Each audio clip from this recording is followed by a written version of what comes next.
Okay, now an update on that story you were talking about. The FAA continuing its investigation into an incident at Reagan National when an air traffic controller fell asleep on duty. Pretty scary. His fatigue left the tower unmanned, forcing 2 commercial jets to land without clearance. But as Fox's Doug McElway reports, unmanned towers are not uncommon.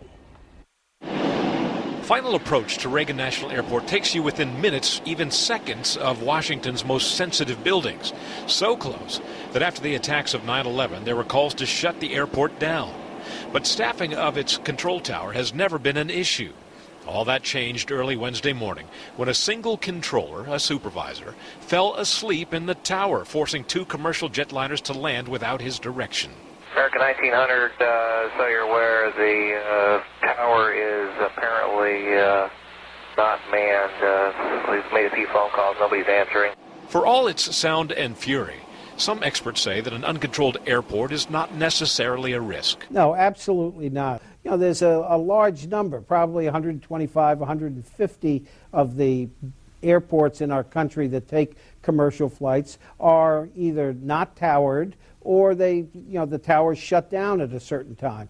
Pilots know the procedures. It's perfectly safe. Eager to respond to the case of the snoozing controller, Secretary of Transportation Ray LaHood last night ordered 2 controllers with an average salary of $100,000 a year to staff the Reagan Tower on the midnight shift from now on.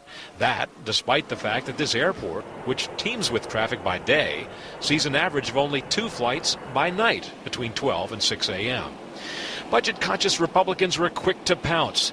Is falling asleep a staffing problem? Asked one. House Transportation Committee Chair John Mica issued a statement late today that read, "Unfortunately, the administration's call for increased staffing at Reagan National when there are no flights during the early morning hours is a typical bureaucratic response." In Washington, Doug McElway, Fox News.